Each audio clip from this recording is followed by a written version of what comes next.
Hello, good evening guys. चलिए आज जो है होम एंड प्रोडक्शन की सबसे इम्पॉर्टेंट लेक्चर की बात करते हैं। उसमें भी किसका मतलब कि गैमेटोजेनेसिस की बात करते हैं। और गैमेटोजेनेसिस के कंडीशन में दोनों की बात करेंगे। जब अपन होम एंड रिप्रोडक्शन की बात करते हैं तो यहाँ पे दो सेक्स की बात होती है, बायसेक्सुअल रिप्रोडक्शन की बात करते हैं और उसमें मेल फीमेल दोनों सेक्स की बात करते हैं। तो गैमेटोजेनेसिस के दौरान अपन दो प्रोसेस को देखते हैं। मेल के अंदर जो होता है उसको स्पर्मेटोजेनेसिस बोलते हैं और फीमेल के अंदर जो होता है उसको ooजेनेसिस बोलते हैं। दोनों के दोनों प्रोसेस होते कहाँ पे हैं? तो मेल गोनाइड में होंगे। मेल गोनाइड बोले तो टेस्टिस, और फीमेल गोनाइड को क्या बोलते हैं? ओवरी। तो ooजेनेसिस के दौरान ओवम या एग का फॉर्मेशन होता है इन केस ऑफ फीमेल, जहाँ ओवरी में होती है। लेकिन मेल के कंडीशन में जो बात करते हैं स्पर्मेटोजेनेसिस का, ये मेल गोनाइड में होता है, जिसे क्या बोलते हैं? टेस्टिस बोलते हैं। और टेस्टिस में भी एक स्पेसिफिक यूनिट होता है, दैट इज सेमेनिफेरस टिब्यूल। तो चलिए यहाँ पे आपको विशेष बात करते हैं। तो ये क्या हो गया, आपको गैमेटोजेनेसिस की बात करेंगे। मेल की कंडीशन में जो होता है बेटा स्पर्मेटोजेनेसिस, और फीमेल की कंडीशन में होती है ooजेनेसिस। तो स्पर्मेटोजेनेसिस के दौरान क्या बनते हैं? स्पर्म बनते हैं। ooजेनेसिस के दौरान क्या बनते हैं? एग बनते हैं और ओवम बनते हैं। ये कहाँ होता है बेटा? तो मेल गोनाइड में होते हैं। मेल गोनाइड क्या है? टेस्टिस है। और ये फीमेल गोनाइड में होते हैं, जो क्या है? ओवरी है। तो चलिए यहाँ पे अपन स्टार्ट करते हैं ए वाले प्रोसेस, ये बी वाले, ये फीमेल की कंडीशन। तो अपन स्टार्ट करेंगे ए वाले का। तो स्पर्मेटोजेनेसिस को यहाँ पे रिप्रेजेंट करते हैं। चलिए यहाँ पे सबसे पहले अपन बात करेंगे कि स्पर्मेटोजेनेसिस में कौन कौन सा सेल पार्टिसिपेट करता है और किस तरीके से पार्टिसिपेट करती है। तो सबसे पहले अपन बात करेंगे ए वाला, और क्या? स्पर्मेटोजेनेसिस। और स्पर्मेटोजेनेसिस के दौरान क्या बात करते हैं कि सबसे पहले बात करेंगे कि यहाँ पे किस तरीके से होता है। तो हमने कहा कि बेटा देखो ये टेस्टिस है, और टेस्टिस के अंदर जो है टेस्टिकुलर लोब्यूल था। उस लोब्यूल के अंदर क्या था कि आपका सेमिनिफेरस टिब्यूल था। इस सेमिनिफेरस टिब्यूल को अपन बाहर करके देखें तो इसको अपन क्या करें कि इस कंपार्टमेंट को डिसेक्शन करें, और डिसेक्शन करने के बाद जो है हमें क्या दिखा कि यहाँ पे आपका सेमिनिफेरस टिब्यूल दिखा। ठीक है ना? सेमिनिफेरस टिब्यूल दिखा। मैं ज़्यादा बड़ा नहीं बनाऊंगा, ठीक है ना?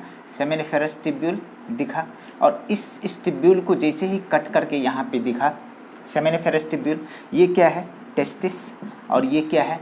टेस्टिस के अंदर जो है एक कंपार्टमेंट था, टेस्टिकुलर लोब्यूल। ये क्या है? Testicular lobule. उस टेस्टिकुलर लोब्यूल को काट करके हमने देखा तो यहाँ आपको ढेर सारा जो है सेमिनिफेरस टिब्यूल दिखेंगे। सेमिनिफेरस टिब्यूल दिखेंगे। इसमें से एक सेमिनिफेरस टिब्यूल को कट करके देखते हैं तो आपको ऐसा दिखेगा, ये नज़र आएगा। और यहाँ पे कंडीशन है कि जर्मिनल कुबॉइडल एपिथेलियल सेल्स होगा।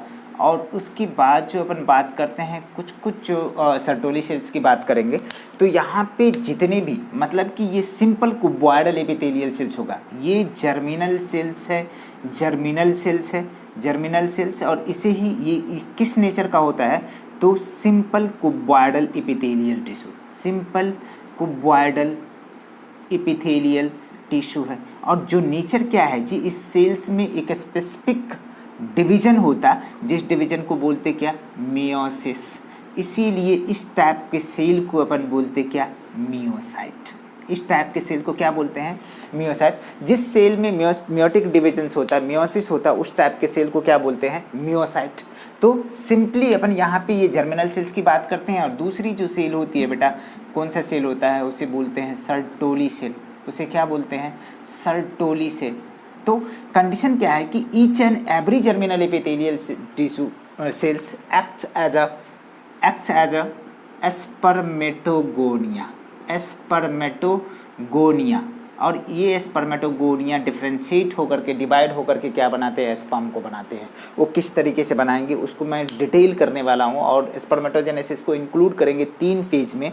सबसे पहले बात करते हैं स्पर्मेटोजेनेसिस में, तो मल्टीप्लिकेशन फेज आता है, दूसरा जो ग्रोथ फेज आती है, और तीसरी फेज जो आती है वो कौन सा फेज है बेटा? तीसरी फेज जो है, लास्ट फेज क्या है आपको बताना है। तो चलिए तीनों के तीनों फेज को अपन बात करते हैं यहाँ पे। तो पहला फेज जो है क्या है? Multiplication phase. इस फेज में किस तरीके से होता है यहाँ देखिए, स्पर्मेटोजेनेसिस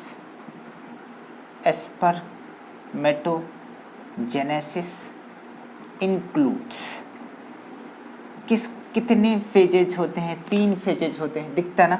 एक तो होती है आपका मल्टीप्लिकेशन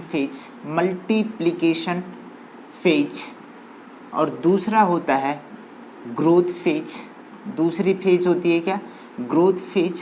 और लास्ट वाले फेज जो होता है मैच्योरेशन फेज। क्या होता है? Maturation phase. अब हमें सबसे पहले बात करना पड़ेगा कि यहाँ पे अपन सिंपल तरीके से बात करें तो ये बेटा जर्मिनल एपिथेलियल, ये सर्टोली सेल, बात करेंगे कि ये ईच एंड एवरी सेल जो है एक्ट्स करेगा कैसा? Each and every cell acts as a spermatogonia. Spermatogonia. और ये एस्पर्मेटोगोनिया क्या करेंगे बेटा? मतलब कि इसमें डिवाइड करेंगे, और डिवाइड करके ढेर सारे सेल को बनाएंगे। और ये सेल सब डिवाइड करने के बाद ढेर सारा सेल बनेगा, बहुत सारा सेल बन रहे हैं यहाँ पे। इस सेल में क्या होती है कि आपका डिफरेंशिएशन होता है। ये तो आपका क्या हो गया? माइटोसिस। और दूसरा यहाँ पे डिफरेंशिएशन होगा, और डिफरेंशिएशन होने के बाद क्या होता है कि ये स्पेसिफिक टाइप के सेल्स में बन जाते हैं। ये स्पेसिफिक टाइप का सेल्स में बन जाता है, जिसे बोलते हैं क्या? Primary spermatocyte. प्राइमरी 1 डिग्री का क्या बोलते हैं? Primary spermatocyte. तो कंडीशन क्या है कि पहला डिफरेंशिएशन यहाँ पे दिखा कि जो स्पर्मेटोगोनिया है, ये सारे के सारे ये बन गए इस तरीके से। और कंडीशन क्या है कि इसमें प्राइमरी स्पर्मेटोसाइट के कंडीशन में यहाँ पे एक सेल डिवाइड किया बेटा तो 2 सेल बना। अपन ए और बी को लेके चलेंगे, ठीक है। तो ये सेल जो है आगे चल के क्या करते हैं कि इस सेल में अपने को मियोसिस दिखता, और meiosis is completed in 2 stage. तो मियोसिस 1 होता, और मियोसिस 1 होने के बाद यहाँ पे जितने भी सेल है जिसका नेचर कैसा है बेटा? 2 एंड डिप्लॉयड। यदि ह्यूमन बीइंग की बात करते हैं तो 46 क्रोमोसोम। तो ये क्या हो जाता है? Meiosis 1 is a reductional division, मतलब कि इसमें chromosome number reduce to half हो जाते हैं। मतलब कि मियोसिस 1 हुआ तो बेटा ये 2 सेल को बनाएगा, और जो 2 सेल को बनाया तो ये primary spermatocyte converted into secondary spermatocyte. Primary spermatocyte किसमें? सेकेंडरी स्पर्मेटोसाइट में कन्वर्ट हो गया, और जिसका नेचर क्या हुआ बेटा? यहाँ पे रिडक्शन डिवीजन हो रहा है, chromosome number reduce to half. That means कि ये जो डिप्लॉयड था वो चेंज हो गया बेटा किसमें? हैप्लॉयड में। तो नंबर ऑफ क्रोमोसोम इसमें कितना? हाफ, 23। यहाँ पे जैसे ही बात करेंगे कि ईच एंड एवरी सेल्स में क्या होता है कि वहाँ पे मियोसिस 2 होंगे, और मियोसिस 2 जो होगा तो उसकी कंडीशन में क्या होगा? मियोसिस 2 में ये इक्वेशनल डिवीजन माइटोसिस के इक्विवेलेंट होता है, और ये क्या करेंगे? ये भी 2 सेल को बना रहा है, ये भी क्या कर रहा है? 2 सेल को बना रहा है। तो secondary spermatocyte converted into spermatids. किस में? स्पर्मेटिड्स में कन्वर्ट हो गया। और जैसे स्पर्मेटिड्स कन्वर्ट हो गया बेटा तो यहाँ पे differentiation again takes place.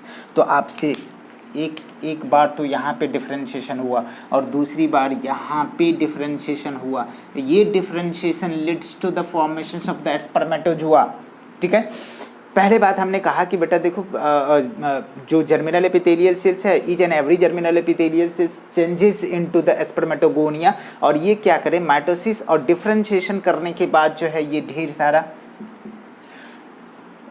Spermatogonia बनाए, और इसमें डिफरेंशिएट होकर के क्या करे? प्राइमरी स्पर्मेटोसाइट बना। प्राइमरी स्पर्मेटोसाइट के कंडीशन में मियोसिस हुआ, और ये क्या किया? 2 सेल को बनाए। फिर में मियोसिस 2 हुआ, ये क्या करा? स्पर्मेटिड्स को बनाया, और इसमें डिफरेंशिएशन हुआ बेटा तो ये क्या कर रहे हैं? स्पर्म को बना दे रहे हैं। ये क्या कर रहे हैं? स्पर्मेटोजुआ को बना रहा है।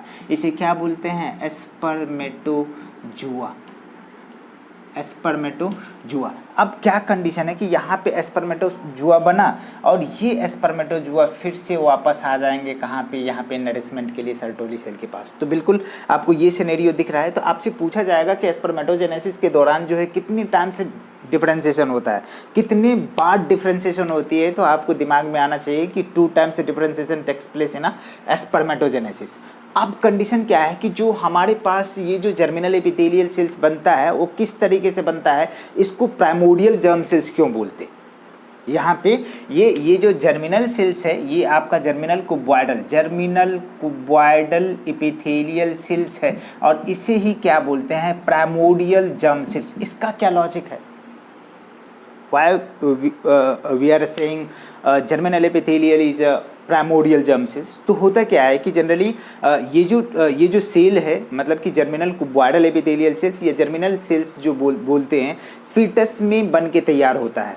लेकिन कंडीशन क्या होता है कि ये एक्स्ट्रा एम्ब्रियोनिक होता है, मतलब कि ये एम्ब्रियो में नहीं बनते। एक्स्ट्रा एम्ब्रियोनिक मतलब कि एक्स्ट्रा एम्ब्रियोनिक लेयर में बनते हैं। ये माइग्रेट करके चले जाते हैं कहाँ पे, तो यॉर्क सेक में, एंड यॉर्क सेक से माइग्रेट करके कहाँ जाते हैं, गोनैड में। तो बिल्कुल ये होता क्या है कि बनते हैं फीटल लाइफ में, बट ये एम्ब्रियो में इंक्लूड नहीं होता है, ये एम्ब्रियो से बाहर एक्स्ट्रा एम्ब्रियोनिक, दैट मीन्स कि ये माइग्रेट करके कहाँ चले जाते हैं, यॉर्क सैक में। That's why it is known as का प्राइमोडियल जर्म सेल्स। इतने लॉजिक याद रहेंगे, ये बातें याद रहेगा। तो ये स्पर्मेटोजेनेसिस की सीक्वेंस है, ये स्पर्मेटोजेनेसिस है। अब क्या माजरा है यहाँ पे माजरा होगा कि भैया अब किस तरीके से, यदि स्पर्म जो नॉर्मली स्पर्म की कंपोजिशंस के बारे में बात करते हैं तो कितना हो सकता है। तो जनरली बोलते हैं कि एक नॉर्मल वुमेन बीइंग के कंडीशन में, मेल के कंडीशन में बात करें तो एक इजैकुलेशन में 2 से 4 ml जो है स्पर्म सिक्रीट होते, सीमेन सिक्रीट होता है। एवरेज कितना, 3.5 ml, और उस 3.5 ml में नंबर ऑफ स्पर्म कितने होते हैं, 200 to 300 मिलियन समझते, 1 मिलियन में 10 लाख होता। तो 200 से 300 मिलियन स्पर्म जो है एक इजैकुलेशन में रिलीज होते हैं। तो अब सिनेरियो है कि इसमें नॉर्मली 60% स्पर्म का शेप और साइज नॉर्मल होगा फॉर द फर्टिलाइजेशन, और इसमें क्या होगा कि 40% जो स्पर्म होगी उसका शेप साइज तो नॉर्मल है ही, लेकिन इसमें विगरस मोटिलिटी होगा, मतलब कि ये हष्ट पुष्ट और रिष्ट होगा, जो क्या करेगा कि फर्टिलाइजेशन के लिए रिस्पॉन्सिबल होगा। कहा कि नॉर्मल फर्टिलाइजेशन के लिए 60% स्पर्म की मतलब कि शेप एंड साइज कैसा होगा, नॉर्मल होगा बेटा, और 40% की जो विगरस मोटिलिटी जो होगा विगरस होगा, मतलब कि वो मजबूत होगा। That is responsible for the normal fertilization. अब बात करते हैं कि इसमें इसका कंपोजिशन कितना होगा, मतलब कि क्या क्या है। तो सिंपल शब्दों में इसमें बात करें तो इसमें कुछ कैल्शियम होता, कुछ फ्रक्टोज होता और सर्टेन एंजाइम्स होता है, ठीक है ना। तो सीमेन की कंपोजिशन में क्या बात करोगे कि अनाप शनाप नहीं करना है, आपको मन ग्रंथ कहानी पे नहीं जाना है। सीमेन की कंपोजिशन क्या होती है बेटा, थोड़ा सा मात्रा में कैल्शियम होता, थोड़ा सा फ्रक्टोज होता और थोड़ा सा जो है सर्टेन एंजाइम्स होता, कुछ एंजाइम्स होता। बिल्कुल ये कंपोजिशन से। तो चलो इसको लिखते हैं। अब इसमें बात करी जाती है कि स्पर्म, यदि आपका जो सीमेन आया 2 से 4 ml, मतलब कि 3.5 ml, तो उस सीमेन में क्या होगा कि कितना, मतलब कि ये स्पर्म की काउंट यदि घट जाए तो उसे क्या बोलेंगे, यदि स्पर्म की शेप साइज खराब हो जाए तो उसे क्या बोलेंगे, यदि स्पर्म के मतलब कि स्पर्म ही ना हो सीमेन में तो उसे क्या बोलेंगे। बिल्कुल ये सिनेरियो थोड़ा सा मैं देने वाला हूँ। तो चलिए यहाँ पे जैसे ही बात करेंगे तो अपना सबसे पहला बातें यहाँ पे देखने को मिलेगा कंपोजिशन ऑफ सीमेन। थोड़ा सा प्राइमोर्डियल जर्म सेल्स का कंसेप्ट मैंने दिया कि मतलब कि ये बनते हैं फीटल लाइफ में, बट ये माइग्रेट करके कहाँ चला जाता है, एक्स्ट्रा एम्ब्रियोनिक लेयर में। तो वो माइग्रेट करके कहाँ जाता है, Y,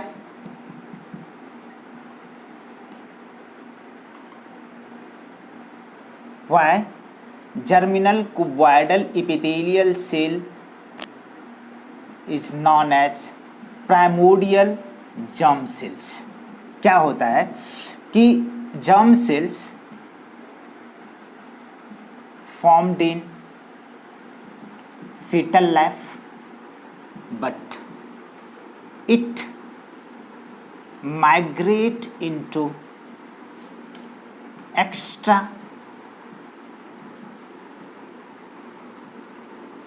embryonic layer, that is yolk sac, then migrate into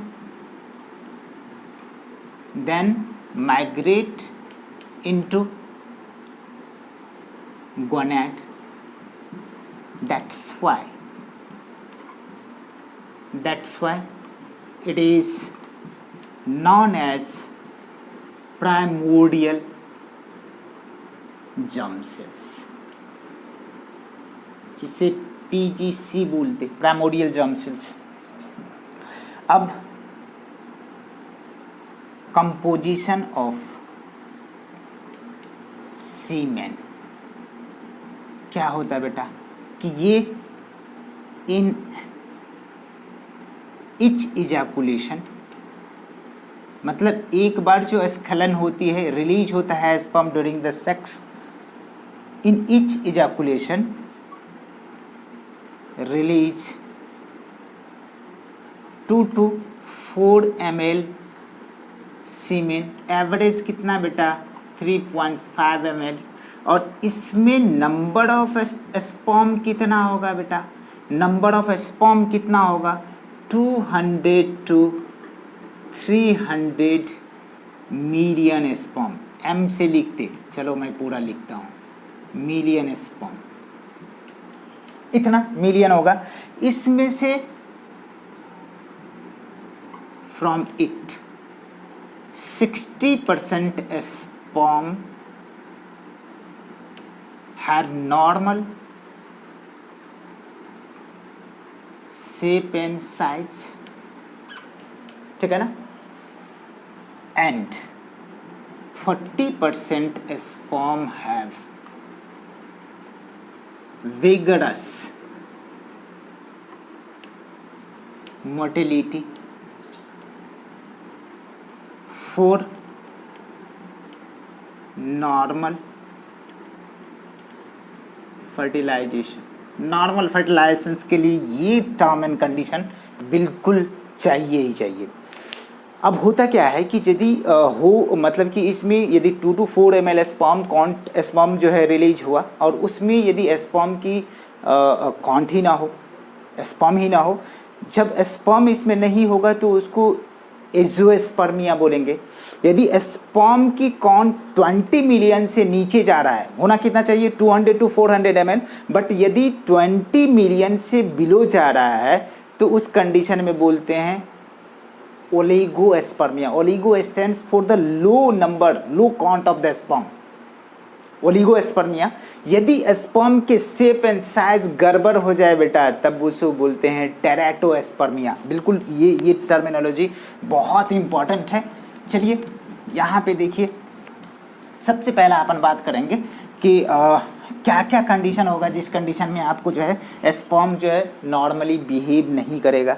तो चलिए हमने कहा कि बेटा एक इजैकुलेशन में कितना 2 से 4 ml स्पर्म रिलीज होता है, सीमेन रिलीज होता है। इसमें स्पर्म की काउंट कितना होगा 200 to 300 मिलियन से स्पर्म होंगे। इसमें से यदि लेस देन, पहला केस दिख रहा हूं बेटा, लेस देन 20 मिलियन स्पर्म है तो उस कंडीशन को कहेंगे क्या, उस कंडीशन को कहेंगे क्या कहेंगे ओलिगोस्पर्मिया। स्पर्म काउंट जब लो हो जाए तो इसे ही क्या बोलते हैं, it shows low sperm count. दूसरा केसेस, यदि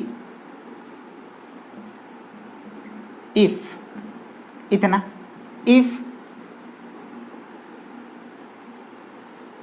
no sperm in semen, that is known as, क्या भाई उसे क्या बोलते हैं, ए मतलब होता है नॉट, एज़ोस्पर्मिया। यदि स्पर्म की if shape and size of a sperm is deformed, that is known as teratospermia। टेराटोस्पर्मिया। ये तीनों का तीनों केस बेटा इट लीड्स टू